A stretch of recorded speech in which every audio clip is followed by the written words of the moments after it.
wanted to talk about my experience with the Yamaha Tenere 700. I'm gonna guess I'm one of the few people that actually off-road this bike off any sort of real trails or anything like that. There's not a lot of people that do that kind of thing. My background is I've done a bit of motocross and ridden dirt bikes a lot and stuff like that, and I got into street legal bikes kind of around COVID and started kind of doing the dual sport thing, and then I got into the adventure bike thing, and I've kind of tried out a few different bikes. I really do like the T7. In fact, I'd say I love the T7. It's a wonderful bike for someone who's more off-road oriented but still wants a twin-cylinder engine and kind of the on-road capability where you can really pull out some pretty long trips on this bike. I wouldn't say it's a more road-oriented bike by any means because it doesn't have cruise control, and your wrist is going to get pretty sore trying to hold that throttle for anything more than 3 hours at a time, I would say. But the seat's actually relatively comfortable for me, but there's lots of aftermarket seats available.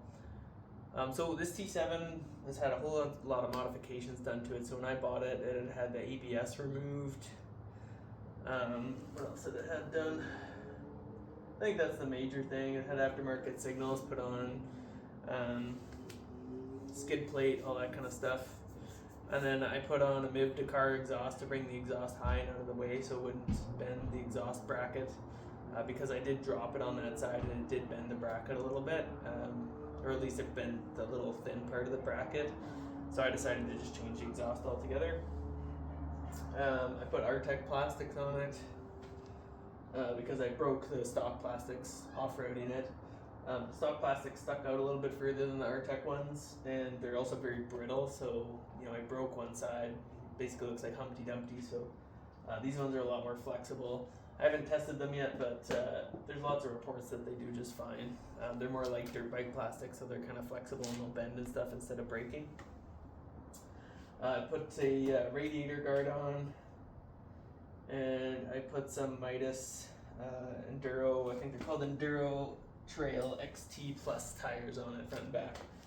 They're really good tires for the T7 for off-roading. I've taken this on some kind of BDR type adventures, but mostly what I've done is day rides where I do some off-roading on like 2-track quad trails. I've done some single track, but I find this size of bike's just too big for that. It's just too cumbersome if you're trying to do tight turns and stuff all the time. Requires a lot of finesse and muscle control and stuff, and it just gets exhausting pretty quickly.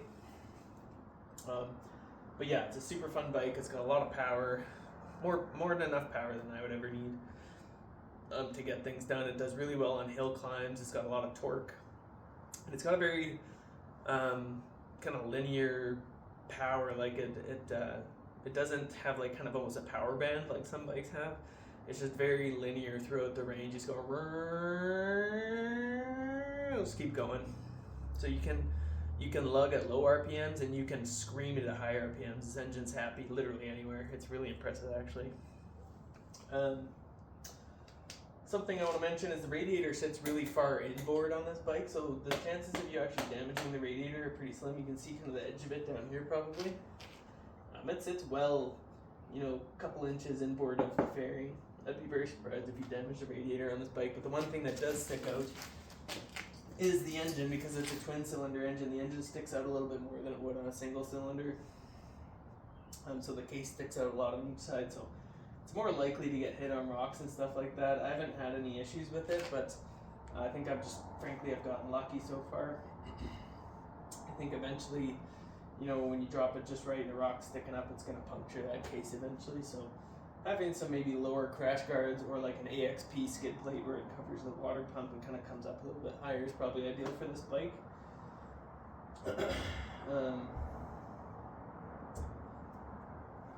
Yeah, it's a beautiful looking bike. The aesthetics are incredible. I really wish Yamaha would make like a Tenere 500 with like a single cylinder 500cc engine and just keep the styling the exact same. It would be an incredible motorcycle for off-road and lightweight adventure. But this bike is actually quite good for that as well, surprisingly. When it's moving, it's really good. Once you slow down really slow where you're crawling or you're stopping off-road, then it becomes a problem because the bike is top heavy. I had the Acerbus 23-liter tank on this before, and it's just a tanker. Like it wants to fall over if you're not moving. So that is a bit of an issue, and then it makes it harder to pick up too. So, after 2 or 3 times off-road picking it up, in real off-road you're picking it up in funny places like in the mud or in a bunch of rocks or like against something or trees and stuff. So you're not getting ideal footing, you're not getting ideal placing to pick it up like you would just, in a field of grass like you always see on YouTube reviews and stuff. So it makes it a lot harder to pick up.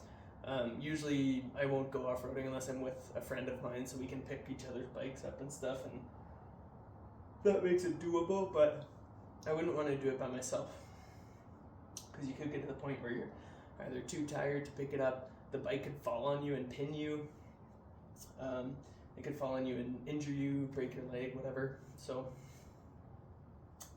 for an adventure bike, if you're going to off-road, I definitely recommend never going by yourself, and always have a some type of GPS emergency locator beacon with you. But yeah, it's a wonderful motorcycle. If you're thinking about getting a Tenere 700, don't even hesitate. It's an amazing motorcycle. What are some other mods we've done to this? Oh, the springs in the front and the back have higher spring rates than stock, so I can take this thing off jumps no problem. It's actually pretty stiff now, so it's good for like when you're adventuring. You got a lot of gear on it. It was good for the Acerbus tank that had some more weight, but I went back to the stock tank because the stock tank has 350-ish kilometers of range, which is plenty, in my opinion. What else is there to say? Yeah, gorgeous bike. Highly recommend it. I have it up for sale right now because I'm going to be likely switching to a KTM 390 Adventure R, the new model. It's more of kind of what I want for a bike. I'm a more off-road oriented guy. I kind of want like an adventurized dual sport is kind of more what I'm interested in, because I don't do a whole lot of road. The road I do most of the time is to just get to the trail, or just for a quick evening ride or day ride, whatever. So it's nice to have the wind protection and everything that adventure fairing has. But I like the lightweight of the dual sport, so kind of combining those into one machine is ideal for me. So for me, the KTM 390 Adventure R is kind of getting real close, if not to my unicorn bike, where it's under 400 pounds. It's about 70 pounds lighter than this bike. This bike is probably about 50 pounds heavier than that bike because this bike has a lot of stuff kind of modded and removed and blah blah blah, so it's pretty lightweight, but compared to a stock T7 anyway. But still, 50 pounds, even just 50 pounds is a lot of weight, especially when it's up high. It's got about the same range, probably 350 kilometers. Supposedly good suspension. It's got more of a power band, so less power down low, but once you rev past 5,000 RPM, this is the KTM 390 by the way I'm talking about, it'll give you a fairly good power. It's got 44 horsepower, this is 70. So it's got a little bit less of a kind of power to weight ratio, but I'm willing to, there's always sacrifices if you want different things, right? So I'm willing to give a little bit of power for more lightweight. And it's been shown to be perfectly capable of doing highway speeds, so I think I'm fine with that. So this guy's up for sale. We'll see. I may change my mind. I may decide to keep it because it is a very amazing bike and it's very capable, and I do love it. Yeah, I'd say overall the reasons I want to sell it is just because I'm doing more off-road, the heaviness of it, when it gets laid down off-road, when you crash and stuff.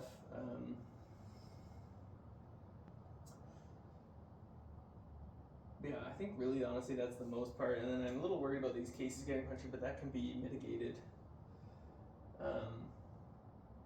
Otherwise it's a really great bike and it's beautiful looking, and I think this is probably the most gorgeous motorcycle I've ever seen in my life. So but yeah, so I hope you enjoyed that kind of quick review of the Tenere 700, and I hope it helps you if you're making the decision to try to get one, whether you want one or not. If you're more a techie person, I guess the newer T7s are a little bit better. This is a 2021, so it's got the basic TFT and all that. I like the more basic tech, so I'm a little bit leery of going to like something like the KTM where it has more tech, but it's worth a try and just see how it goes. I do like simpler stuff better because, you know, I grew up, you know, threshold braking.